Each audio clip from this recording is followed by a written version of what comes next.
A ragtag army that exploited a groundswell of peasant resentment to launch a guerrilla war in 1981 and 5 years later captured power. As the UPDF prepares to mark the 35th Tarehe Sit anniversary, we take stock of the gains and failures of this army. On the spotlight is Colonel Felix Kulayigye, who is the UPDF's political commissar.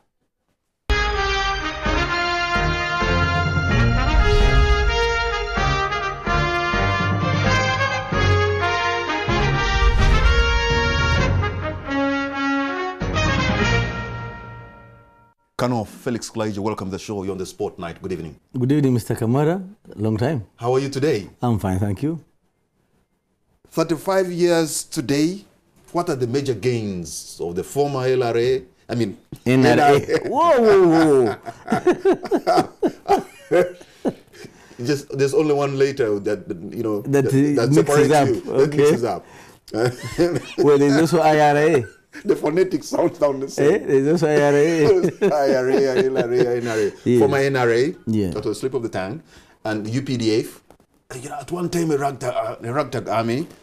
You've had your journey, 35 years. Yes. You've had your successes, but you've also had your failures. Naturally. And where have you failed as an army? Maybe we had the failures that we overcame, which I believe are part of the growth process. Just like when a child is growing, the child falls down, gets up, runs, falls, eventually stabilizes. Now we are on a steady trajectory of growth. But we had cases of ghost soldiers, junk helicopters, Mutema uniforms, undersized uniforms. Interesting, with the presidential candidates who were CLE then. When we're having those things, the chief of logistics is one of the presidential candidates today.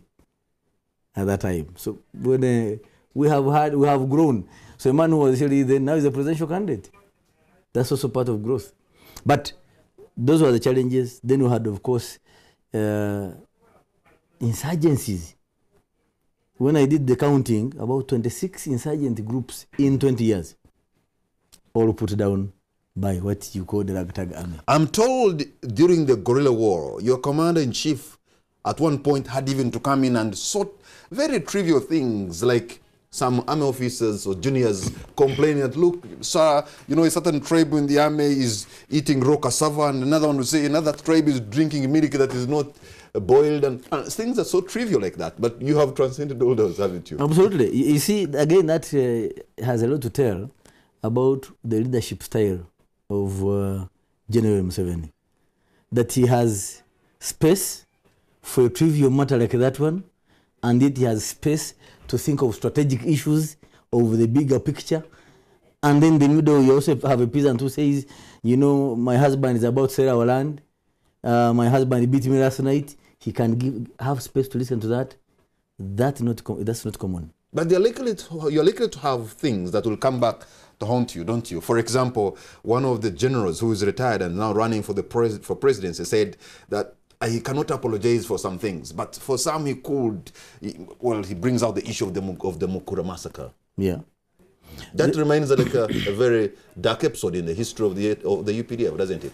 No, I actually think whoever keeps bringing back Mukura massacre is for lack of other spots to bring on the UPDF. It's true, some of us erred in Mukura. One ran out to Rwanda and died in the war of liberating that country, who was the brigade commander. The intelligence officer was arrested, prosecuted, and sentenced. And he served 10 years in jail. So we are not proud of Mukura, what happened in Mukura.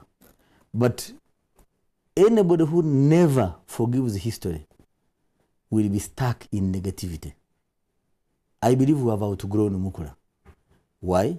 We never repeated. A test of success. That is the history, part of the history that you detest, not so? We don't detest, we regret it. Well, semantics. We detest. No, it's not semantics. There's a difference. You detest, please. We regret it. Yeah, it's a negative part you don't like. It's a negative part you don't like. We don't like to have happened in our army, because we pride in the good relations between the people and our army. Could there have been other Mukula that were never exposed? Never. I think there was... You remember the Mayuge expose that President Museveni talked about? The Mayuge apologies? About 2 years ago when he said, yes, Miami could have committed some crimes. Mayuge or... When he went to Mayuge in 2 years ago, President Museveni said, yeah, some mistakes could have been made. He is talking, of course, I'm calling them the Mayuge apologies because he talked from Mayuge. Yes, he mentioned that. He's referring to Mukura. He's referring to Buchoro. Buchoro in northern Uganda, when a commander naively, having got people who were suspects, put them in an andaki. He didn't, as a mobile force, he didn't have a jail. And some people, because they are not used to that condition, suffocated. That commander was arrested, prosecuted, and imprisoned. The bottom line, how did we deal with these mistakes?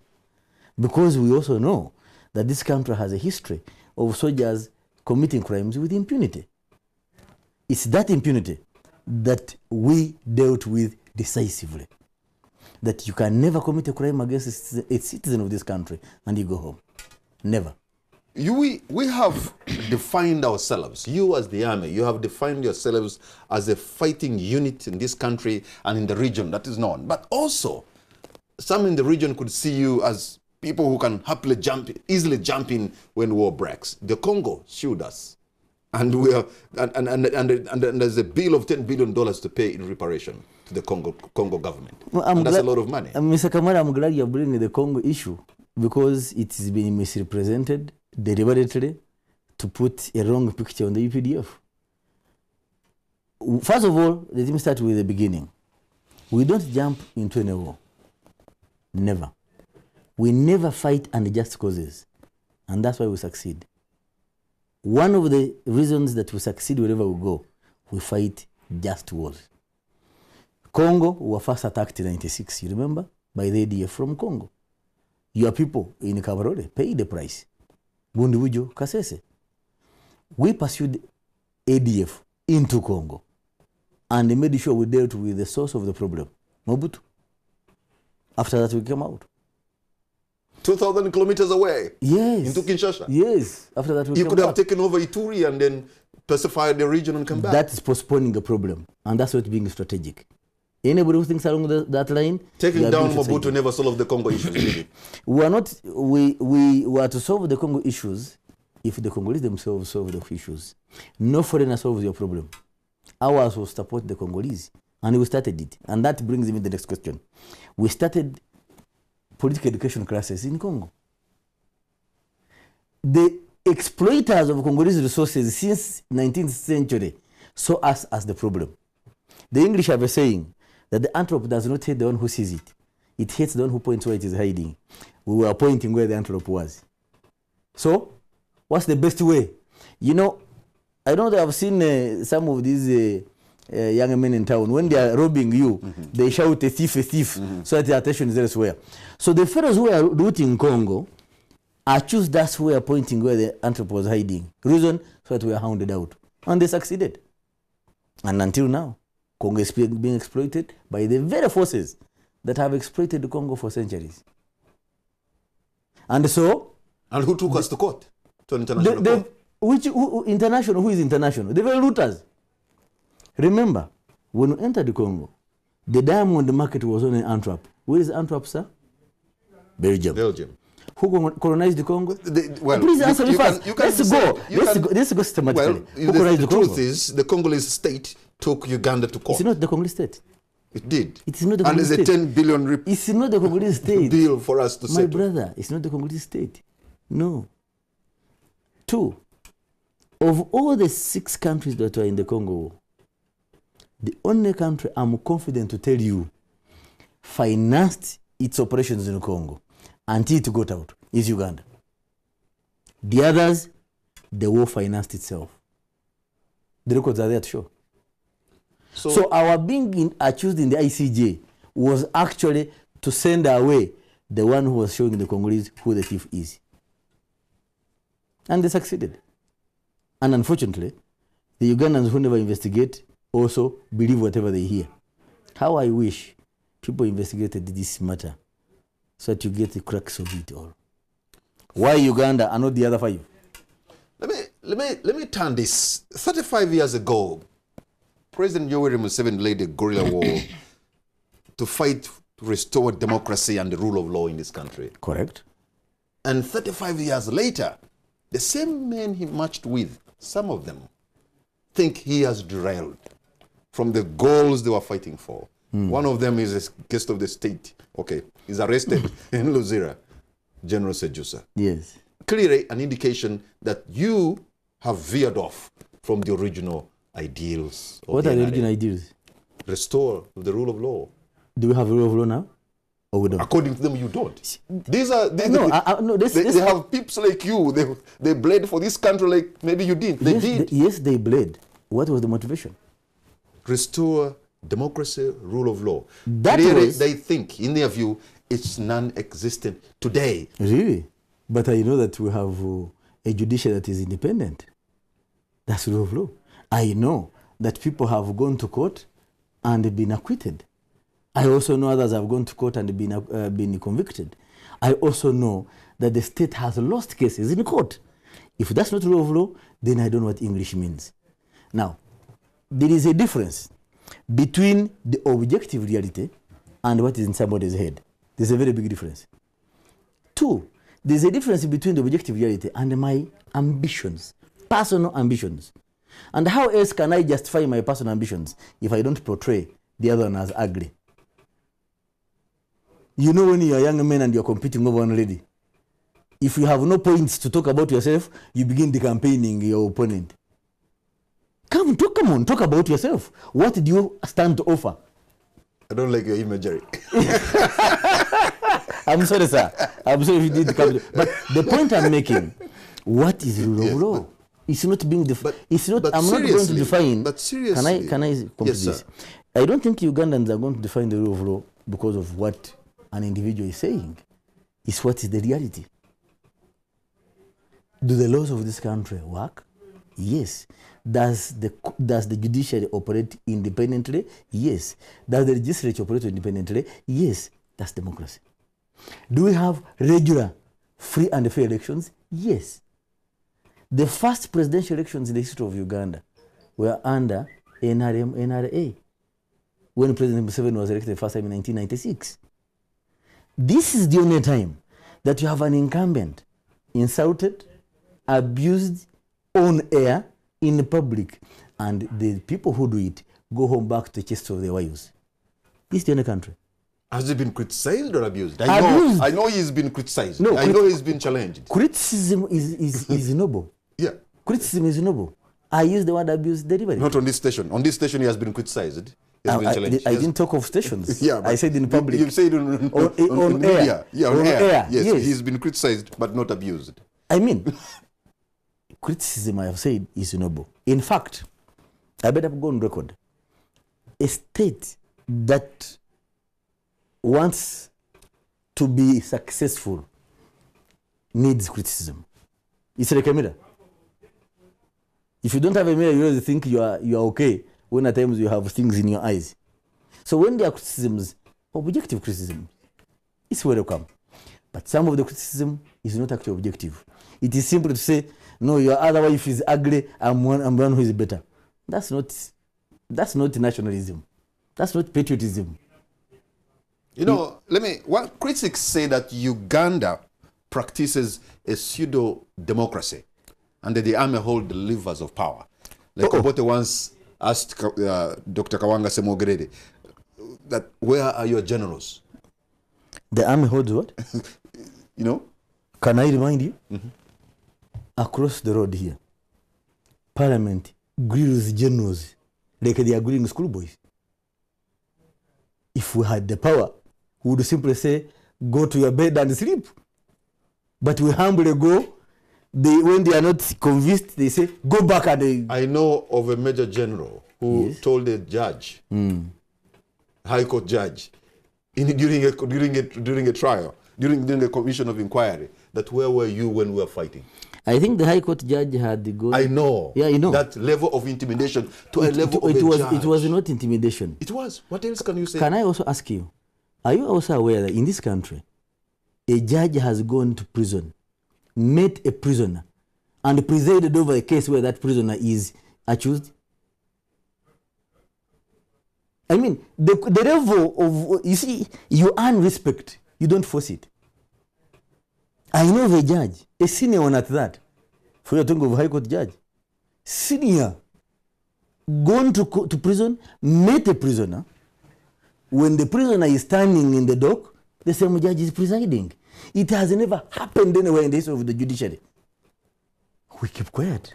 So if we are holding privileges of power, I think we would be exposing some of these things. But we sit on them. But you know, but that again shows you the level of civility. No. Of these men in uniform. That you can hold the levers of power. How? That you can even tell it to the judge in the face. That, No, look, this is an individual. when we are fighting, where were you?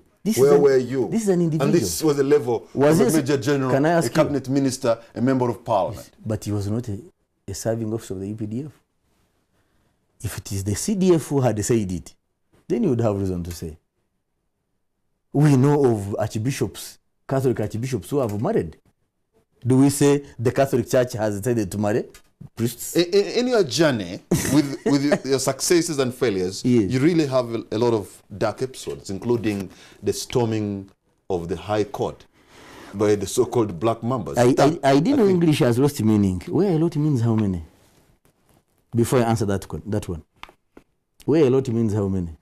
You want I think we have a lot of successes as opposed to the few mistakes. You have the junk helicopter, you have the Mutema uniforms, 2. You have the Mukura massacre, 3. you have the storming of the High Court. 4. Hey, that's not enough. 4. That's a lot. That's not a lot. To you, that's a lot. It is. Maybe in Rutoro, but not in English. But to answer your question, it is. I think whereas the question of High Court, what you call the Black Mamba, is a regrettable incident. In my humble view, the objective was noble. Because remember, there was a terror threat. And this terror threat had to be dealt with for the safety of our judges, for the safety of the accused. And that was achieved. It was a mistake, we regret it, but at the end of the day, we saved a disaster. The defiling of the temple of justice was in order? I'm not saying it was in order. I'm saying, regrettable as it is, we averted a disaster. We're going to take a break. And when we come back, we shall try to drill deep and understand the 35 years of the UPDF as a fighting unit. Do they still have it in them? We'll be right back. Welcome back. You're watching On the Spot. My name is Patrick Amara, and my guest tonight is Colonel Felix Kulayigye, the UPDF political commissar. Okay, let's look at the good side of the UPDF, because it looks like it started in negativity. Well, it's okay. You need to it's part of the story. Whether the glass is half empty or half full. It's part of the story. It's part of the story, and part of our life. The Ugandan army is largely a disciplined force. What makes the UPDF different from past Ugandan armies? First, it's ideology. You know, I like this Thomas Sankara saying that a soldier without ideological training is a potential criminal. No wonder our predecessors were criminals, because they didn't have ideological training. And President Museveni has gone on record that it doesn't matter what you do, but for you to build an army with the minimum resources available, it is important that the soldier must know that the people are supreme. So for us, whatever we do, the people are supreme. That is the yardstick of our discipline. Once you put the people supreme, the rest will fall in line.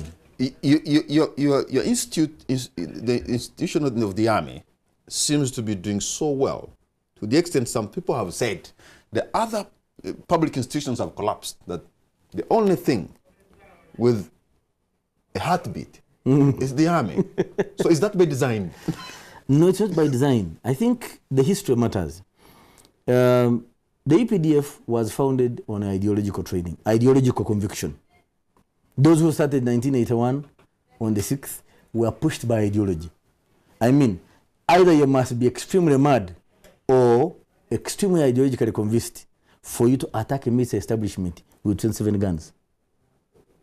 So for them to have done it, it was ideological conviction. And that is the menu were fed on. All of us who joined after. So we wonder why that ideological conviction does not go with the NRA as a party. Can I complete? Remains and only remains yes. with the UPDF, and that's why everything else has collapsed. Only thing with the heartbeat is you, the men in uniform. The men in uniform follow order. All right? The men in uniform have... Don't ask why. You should have said. No, yeah. Actually, when you tell me to jump, I will say how high, not why should I. But for us, in addition to the mechanical discipline of how high, we add conscious discipline. Why am I doing this? What impact will it have on the image of the institution I serve? Before we started the show, you reminded me of the beating at Kabaka Njagala roundabout. Yes, when you were beaten. When I was beaten by rioters. And I had only 30 seconds to determine whether to respond to my pain and therefore react or respect what has happened and move on.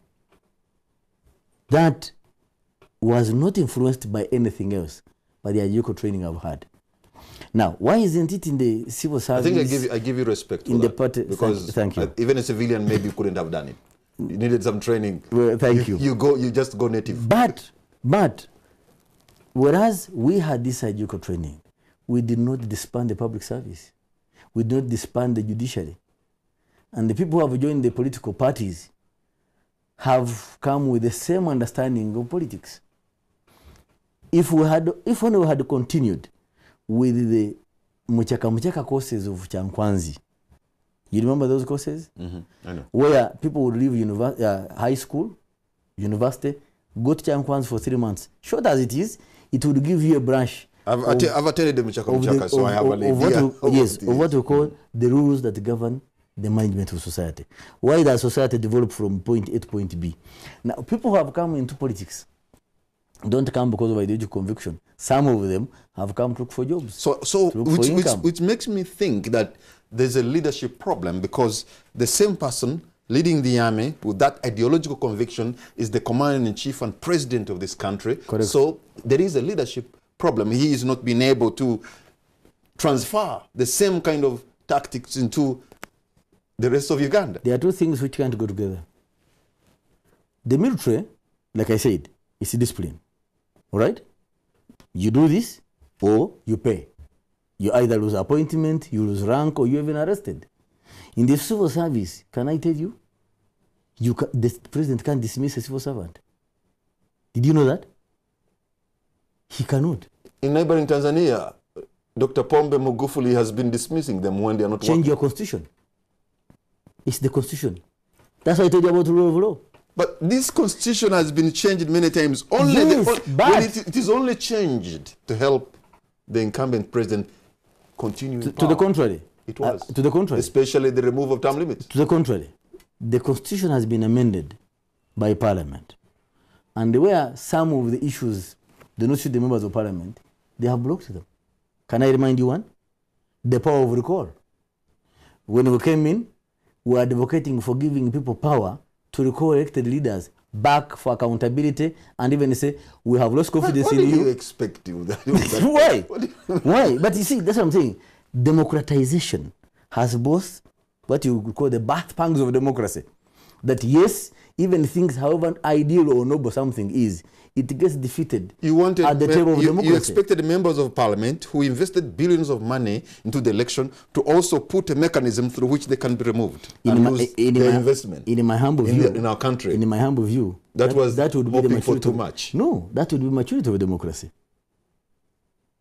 And for me, I am still looking forward to that day when the voter is given power to recall an elected leader.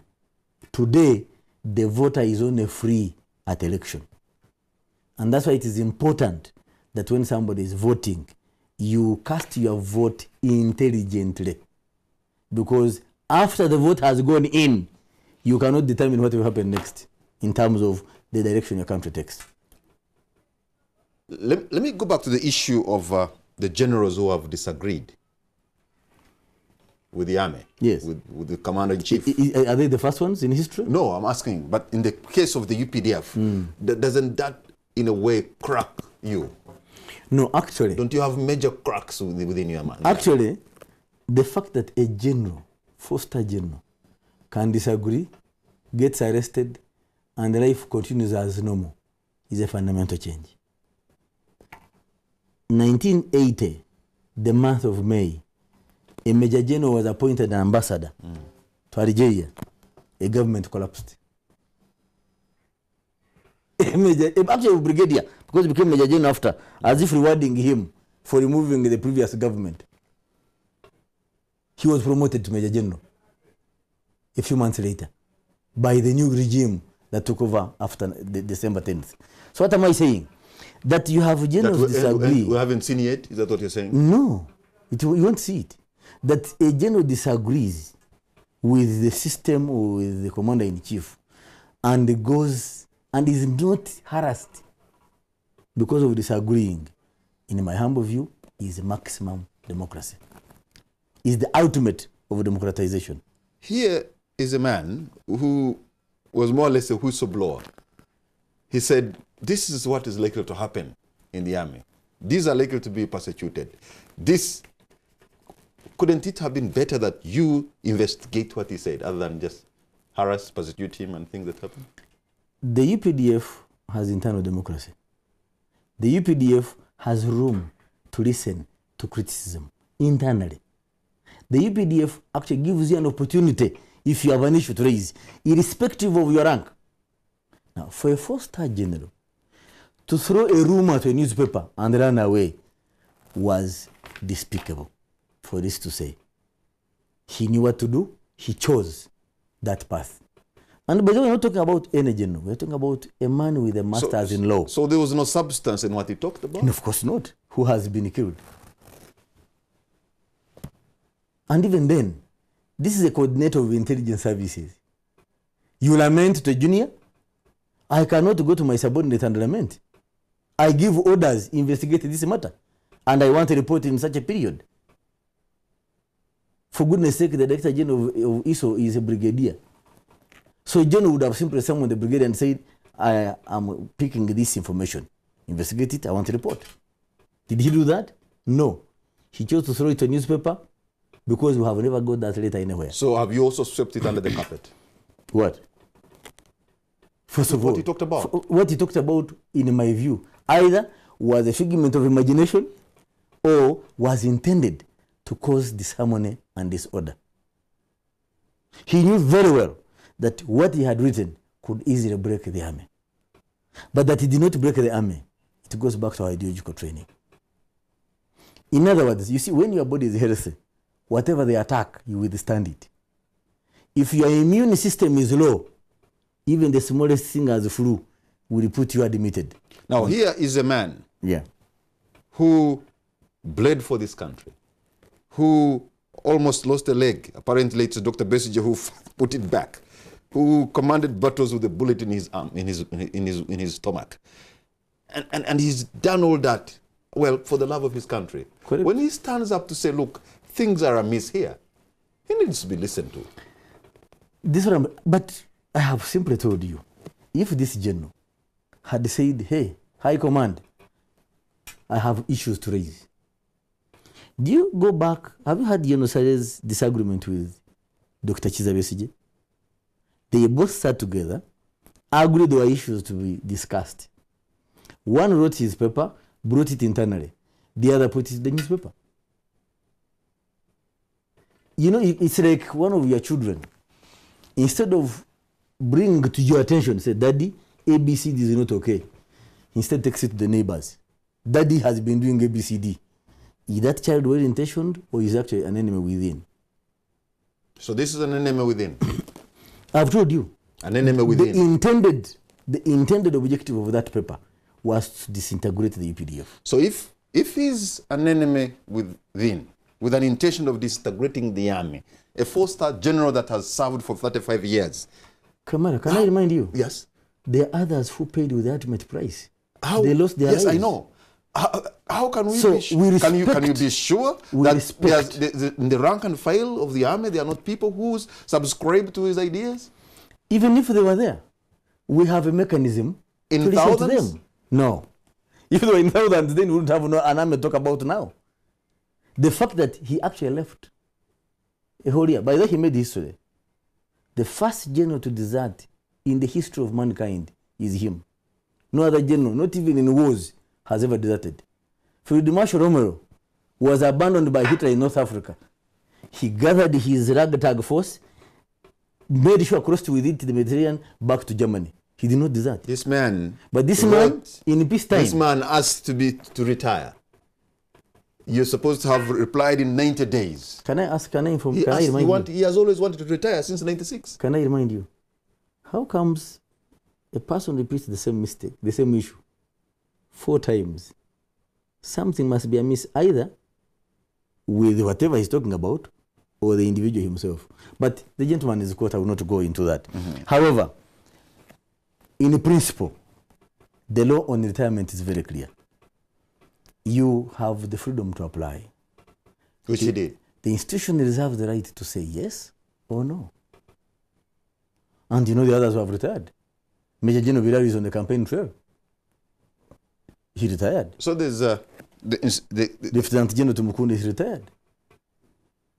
Lieutenant General Okecho is retired. So granting retirement is selective. The institution reserves the right to say yes, you can go. No, or we still need you. So why couldn't the institution say go? Well, the man who was so badly in need of going. Anyway. I have told you, the institution reserves the right. It's law. We are not illegal. We are within the principles of the law. And so, you see, the moment you take an oath, I, Felix Kulayigye, shall serve this republic, defend the constitution, defend the people, defend the president, and protect him. I have surrendered some of my rights for the common good. Mark my statements. I have surrendered some of my rights for the common good. That's why it's called sacrifice. Now, you cannot say, I will have my cake and eat it at the same time.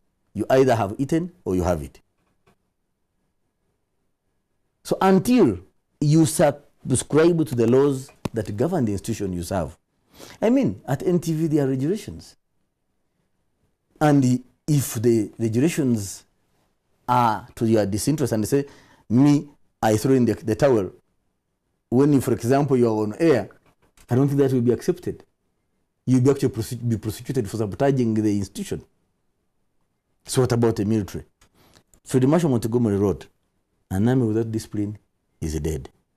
If anybody errs, irrespective of your rank, you must be put to order.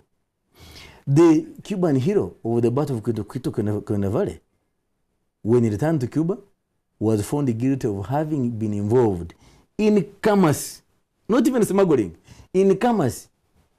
He was tried, found guilty, convicted, and sentenced to death. He was hanged. Oh my God! A hero. You remind me of the Congo ghosts. So what am I talking about? Wait a minute. Don't divert me. No, don't divert me. Yeah, you're using some examples that could have. Yes, what I'm saying, irrespective of your level of contribution, the bigger picture remains more important. I am very small compared to the UPDF. And so whatever I do must be for the institution, for the benefit of the institution. If I'm injuring the interest of the institution, then I must be termed. We're going to take a break. When we come back, we'll open the line so that you two at home can make a call. Ask Colonel Felix Kulayigye a question or comment on the 35 years of their journey as the Uganda People's Defense Force, which started as a rebel outfit or a guerrilla army in 1981. We'll be right back. Welcome back. You're watching On the Spot. My name is Patrick Amara, and my guest tonight is Colonel Felix Kulayigye, who is a political commissar of the UPDF. We are looking at the journey of the UPDF that has taken them about 35 years. Some of the generals, some of the comrades you've worked with have since disagreed with you, but you continue to move.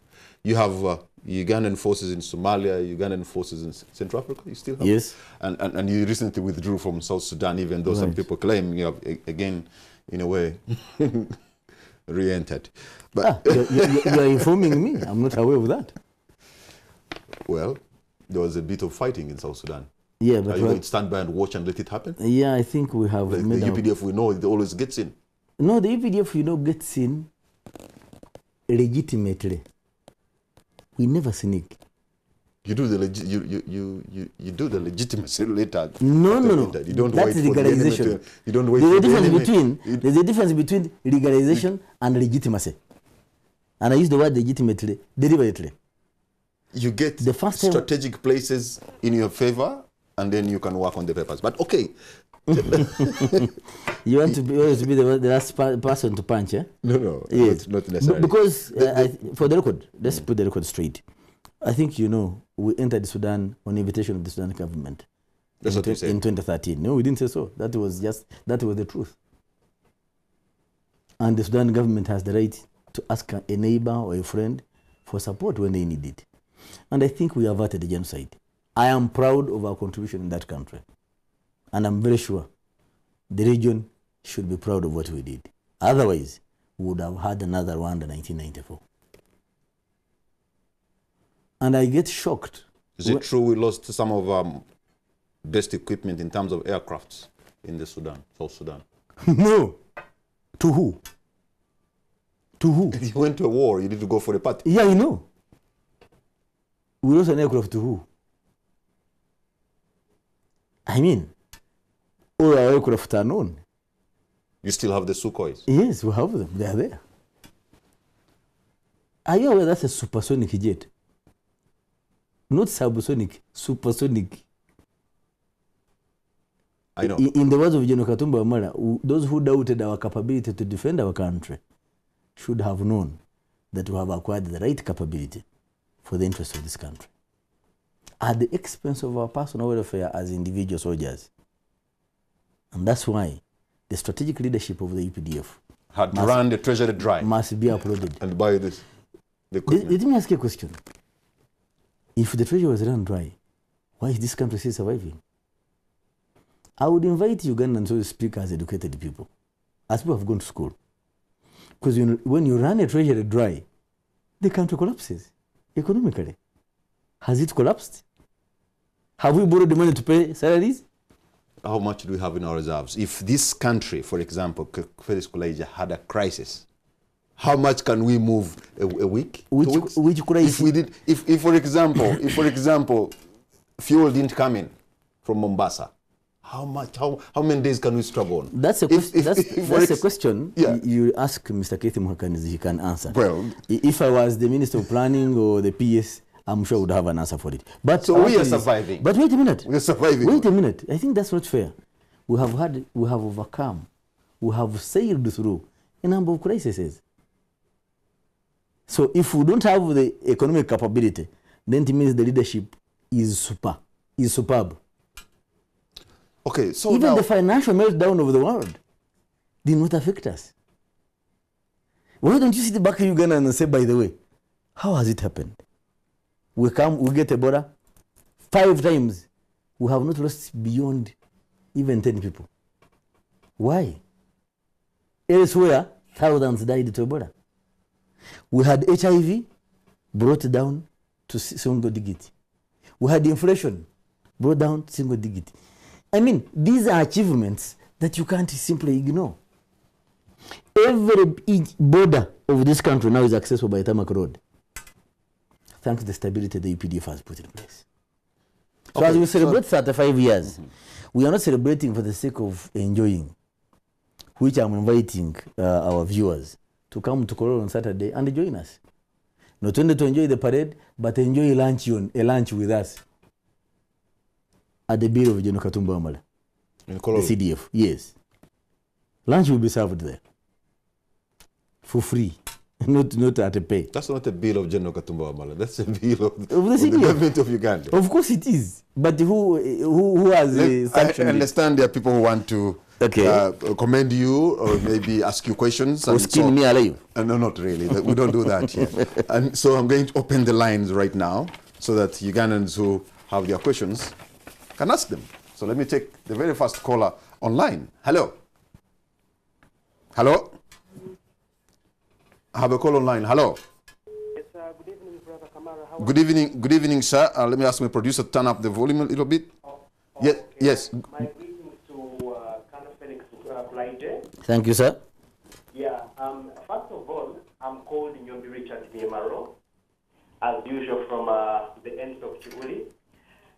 Kind of like, first of all, you said that the Army has guidelines for those officers who want to retire. We understand General David Stejusa put in his retirement application, and up to now, the force, the UPDF, has neither said yes or no to General Stejusa's application for retirement. You yourself, you say the force can either say no or yes. My first question to you, why can't the Army say yes, we have accepted your application to retire, or no, we have not accepted your application to retire? But you have left General Stejusa's application just in suspense. He doesn't know where he falls, whether it's a yes or no. Secondly, and which is the final. General Stejusa has been restricted from campaigning, and most of us we think it's the reason why he has been incarcerated. But there are officers in the UPDF, including you yourself, Felix Kulayigye. I've seen you on occasions with my good friend, my master, Mr. Mligo Mwonge, and Mr. Tony Owana on other different stations. Can I ask you to? Just let him conclude. Yes. Okay, conclude your point. Make it very brief, sir. Okay. Doing campaigns for the president. Okay. And again. No. But that statement can't go unchallenged. Mr. Nyombi. Yes, sir. I would like you to test to. Which record? First of all, I have never been on any media wave with Mr. Mligo Mwonge. I have never. Okay, Mr. Tunowana. So please be sure of what you are talking about, all right? Okay. I have some of the recording of those shows. Produce them. Okay. Let me make my final point, Mr. Patrick. One last point is, why is the Army and the police involved so in politics by supporting the incumbent? Where? But I have worked for the NRA. Where? Mr. Nyombi, where have we been involved in politics in support of NRM? Yes. You yourself, Kano, you're always on the national TV. Campaigning for NRM? I have each and everything on record. Okay. I have each and everything on record. Okay, Mr. Nyombi. Mr. Nyombi, thank you. Thank you very much. You have made your point, sir. Probably you saw him in yellow, but I haven't. But I cannot doubt what you've said. You saw him with your eyes and heard him with your ears. Patrick. So let me take, you'll respond to, I'm going to take maybe 2 or 3 more so that you can respond at once. Hello. Hello. Hello. Good evening, sir. What's your name and where are you calling from? Okay. I'm going to cut off that line because somebody is trying to listen to himself as well as talk to us. So we can't have a healthy conversation because he will send an echo into the studio. I'm taking another call. Hello? Hello? I'm calling from Obalama. From Obalama? You're on air, sir. What's your name? Hello? Mm-hmm. I'm calling from Obalama, please. Mm-hmm. I'm just wondering whether this is a live show on TV. Yeah, well, my question is basically, pardon? Yeah, my name is Ronald. I'm calling from Thailand.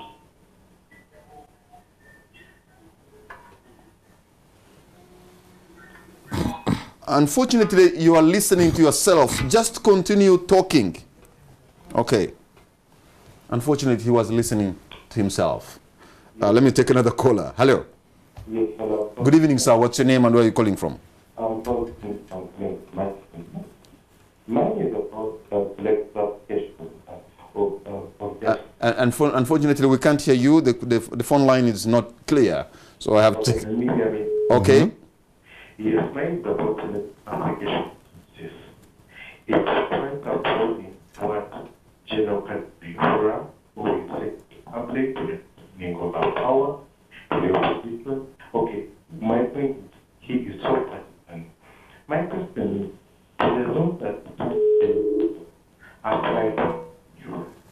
No, we'll take another thing, but you seem to suggest that General Kaihura is so partisan and was saying that they can't hand over the opposition. That's what I picked out from what you were trying to tell us. Let me take two more, and that will be all. Hello? Hello, please. Good evening, sir. What's your name and where are you calling from? I'm Mbarara. Hello? Mbarara. Yes, please. You're on air, sir. Yeah, my I'm going from Felix Kulayigye. Can you step away from the from your station, from your TV set?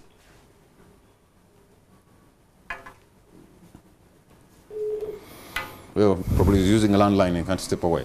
Okay. First of all, Mr. Nyombi has told a lie. Was it? Yes, I have never campaigned for NRA, and I want evidence. Because those are things that could easily be misused against me or against even the electoral process. I have never. First of all, you heard him say I was on air with the Mulinda Mwonga and Owana. I have not been with the Mulinda Mwonga on any airwave since he left Super FM. Because I know he has ever hosted me there when I was his spokesman. Number two, where can the army reply? I said we reserve the right. And we're exercising that right as an institution. By the way, he's not the only one. There are others who have applied and who have not replied to them. So, he should not be an issue. Thirdly, when the institution has not responded, the pre-existing condition obtains. You are still a serving officer. So, you are subject to military law. It does not mean since you have not replied to me, I may have gone. You can't do that. That's not the military. So, Mr. Nyombi, that can apply in your house, not in the military. That he was arrested for campaigning. Well, that's not one of the reasons. The major reasons are very clear. I mentioned desertion. Why doesn't he explain why he deserted? Mr. Nyombi, since he's being his advocate. But I didn't come and discuss the Yanotinye Fuza. Because as you know, once a matter is before court, you don't discuss it. I'm surprised Mr. Nyombi, who thinks he's very informed, is bringing it about. But our case, ours, we are celebrating Taresita, a people's army that has seen this country stabilize and export peace where there is no peace. On the General Kale's comments, I can't say anything. I didn't hear them. And I think it's always good. Just like natural justice, the natural law is the right of reply. If you are choosing General Kale, call him to substantiate or elucidate what he said. I don't think he said so, because he can't say so. I don't think he would say, we can't hand over the opposition. As who? When the constitution was being made in 1993, the views rather were being gathered, the UPDF gave in one statement, one line: we shall abide by the decision of the people of Uganda. And we have lived to the letter of that statement. So anybody who chooses us to the contrary, please produce evidence. I'll give you an example. Generals go to Parliament. And I remember when we lost our helicopters in Kenya, some MPs sounded very insulting to the CDF and the Minister of State for Defense in my presence. And I almost lost my cool. But to the credit of my generals, the Minister, MSD and the CDF, they handled the gentlemen in their own way, and we left Parliament. If it had been me, I think I would have been thrown out before the investigations were over. What am I saying? That's how democratic we have become. That even when people insult your integrity, your intelligence, you listen calmly and respond. Let me pick some 2 or 3 more, and that will be it before we close our discussion tonight. I have a call online. Hello. Patrick. Yes, sir. Now the latest, yesterday's one, kind of like the CD made purposely for campaigning NRM from a certain local artist called Trade Sebasta. And Sebasta don't say, let us preserve the little life which we have as of now. Instead of letting it go, we might never know we are prolonging to have.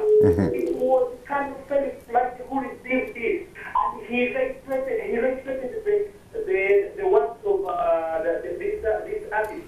And then he said that he does not really campaign for NRA. Please, Kano. Okay. Yeah, let me just tell you one thing. PDF is on the test right now. Because they want stage. Kano, I'm a person who works for the NRA. I love the NRA so much. But please, UPDF, you must make sure you are professionals. Don't lead us into darkness. Please, Kano. Okay. Which darkness is he talking about? First of all, let me okay. Yeah, you respond to those. Okay. Let me take two more. Hello. Hello. Good evening, sir. What's your name and where are you calling from? You are in Kasubi? Yes. You're on air, sir.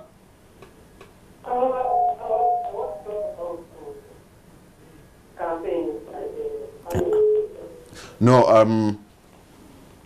By the fact that Felix can say that they don't let us get those. okay, I'm sorry, our caller in Kasubi, the line is not very clear, so we can't hear what you're trying to tell us. So I have to drop it, unfortunately, so that they can pick another call. Hello. Hello? Good evening, sir. Good evening, how are you? I'm fine, thank you. Your name and where are you calling from? I'm calling from Gulu by the name of Godfrey. Godfrey Ngulu. Yes, I would just like to comment on Kano's good remarks. Because each institution has its own conditions. And you cannot just come out and say, because I'm tired, I'm going away. They need your importance. It's just like in football. If you have a contract with a club, they would rather make you sit than letting you go until the contract is due. Okay, thank you very much. Our caller, Godfrey Ngulu, I think that's the last call. Well, you can respond to one or two and then... To Mr. Nyundi, make he insisted. First of all, it's true I received the CD from Mr. Sebata. He offered me the CD. All right? Freddie Sebata is a renowned old-time singer. I have loved his music. Abagenda bandiko myewo, Amasanyaraze gagenze. There are so many. So if Mr. Sebata offered me a CD to listen to, should I have refused it? I'm not averse to music that has political messages. I am not. Number one. Number two, if he bothers to listen to that record, Sebata's advice is very ideal. Why? I think Mr. Njombe has had people who are promising us hell on earth. At least I have heard them. And if he's referring to my remarks, I said, and I want to repeat them because I talked to some footballers, I said, those who hope and who think that they can bring darkness over this country again, please forget it. But he thinks you are likely to lead them into darkness. Well, he has a problem on his eyes or in his ears. The UPDF will sustain the achievements of the people of Uganda. One of them is peace and stability. Okay, so briefly, what happens tomorrow but one when you make 35 years? What is Thank that? you very much. You are welcome. Dear viewers, you are welcome to Kololo. It's not by strictly invitation. It's a public function. We shall have a parade. First of all, we intend to commemorate. Can I start with tomorrow? You have just been advertising a public lecture on peace and unsubstitutable. The UPDF and Youth for a Peaceful Election. We have youth who will be attending that public lecture tomorrow, where the keynote speaker is none other than the UPDF Chief of Defense Forces, General Edward Katumba Amala. The other person who will be a speaker is a scholar from Dar es Salaam University, Professor John Kabudi. The survival of the African state in the post-elections, the Tanzanian experience. You know, they have just come from elections. Then that is one of the activities tomorrow. The other is the final football match between the KCCA and UPDF in Nambole Stadium in the afternoon or in the evening. Then Saturday morning, we all converge in Kololo First item on the agenda is commemoration of our heroes that paid the ultimate price. So we shall have a ring of wreaths in the Heroes Corner on Professor, our first chairman, Professor Yusuf Rule, and then on the tomb of Ignatius Musazi, the nationalist strugglist. And then the monument of the unknown soldier. You have seen that monument there. After that, we'll go for the parade, the march past. After the parade, we'll have a luncheon with all our guests. And we'll call it a day. And that will be 35 years. Yes. Colonel Felix Kulayigye, thank you very much for your time, and congratulations you as the Army for making 35 years. It's not a very small achievement. It's a big achievement, well, especially at 35 we have grown especially big, in Africa and in this country. Thank you very much, sir. Thank you, sir. Good night, and God bless Uganda.